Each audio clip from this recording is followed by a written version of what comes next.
Welcome back, food lovers! You see this beautiful bottle of golden goodness? Olive oil, the lifeblood of the Mediterranean diet. It's practically worshipped for its flavor and health benefits, but even this kitchen hero has its limits. That's right, you heard me correctly. Today, we're diving into the world of olive oil and uncovering 10 foods or situations where using it is a one-way ticket to Flavor Town disaster. We're going to separate the facts from the fiction, the do's from the don'ts, so you can avoid a culinary catastrophe. Get ready to transform your cooking because after this you'll be using olive oil like a seasoned pro. Let's get started. Listen up, you donkey.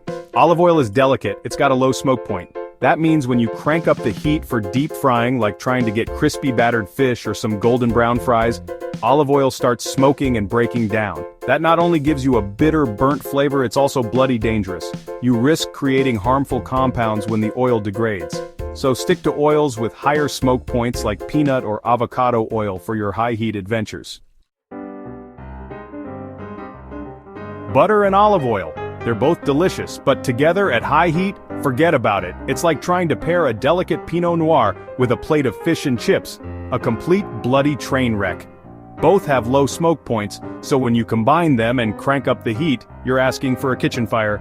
Save yourself the headache and stick to one or the other depending on what you're cooking. Listen, I love a good robust olive oil, but when you're dealing with delicate fish like sole or flounder, you're committing a culinary sin. It's like wearing a tuxedo to a children's party. Completely out of place. That strong, peppery flavor of extra virgin olive oil will completely overpower the subtle taste of the fish. You want something neutral like grapeseed or even a light butter to let those delicate flavors shine. Chapter 4. Mayonnaise Mayhem, easy on the olive oil. Now I'm not saying you can't use olive oil in your mayonnaise. A touch of good quality extra virgin olive oil can add a nice fruity note. But go overboard and you'll end up with a bitter, unpleasant aftertaste that'll have you spitting it out faster than you can say bloody hell. Use a light hand, balance it out with other neutral oils, and for God's sake, taste as you go. Chapter 5. Asian stir-fry and olive oil, a clash of cultures. Look, I appreciate a good stir-fry as much as the next bloke, but using olive oil? You're in for a world of pain. Stir-frying is all about high heat and speed, two things olive oil just can't handle.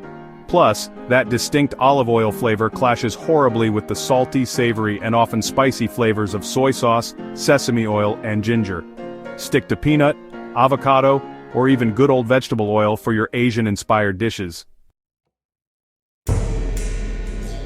Chapter 6. Desserts and olive oil, a recipe for disaster. Now I've seen some crazy things in my kitchen, but olive oil in a chocolate cake? That's just bloody criminal. The strong, often bitter flavor of olive oil will completely overpower the delicate sweetness of your desserts. Unless you're going for a very specific, slightly savory flavor profile, stick to neutral oils like canola or vegetable oil for your baking needs. Chapter 7. Smoothies and olive oil, a textural nightmare. Let me get this straight. You're trying to make a healthy smoothie and you think adding olive oil is a good idea? You've lost your bloody mind. Olive oil and smoothies are like oil and water. They just don't mix. You'll end up with a greasy, separated mess that tastes more like salad dressing than a refreshing drink. Stick to blending in fruits, veggies, and maybe a dollop of nut butter if you want that extra creaminess. Listen, I love a good sauerkraut or kimchi, but adding olive oil to the mix? You're playing with fire, mate. The oil can interfere with the delicate balance of bacteria responsible for the fermentation process, leading to off flavors or even spoilage. You're better off adding a drizzle of good quality olive oil after the fermentation process is complete if you want that extra flavor boost. Meringues are a delicate dance of egg whites and sugar, requiring precision and care. Adding olive oil to the mix is like inviting a bull to a ballet, complete chaos. Even the tiniest drop of oil will prevent your egg whites from whipping up into those beautiful fluffy clouds. Keep your olive oil far, far away from your meringues if you want them to have that perfect airy texture. Listen, I get it, you're trying to be healthy. You're drizzling walnut oil on your salad, adding flaxseed oil to your smoothies, and finishing it all off with a generous glug of olive oil. Hold your horses. While these oils are good for you, too much of a good thing can backfire. You can throw your fatty acid balance out of whack and end up with a dish that's too heavy or has a strange aftertaste. So there you have it, you lot.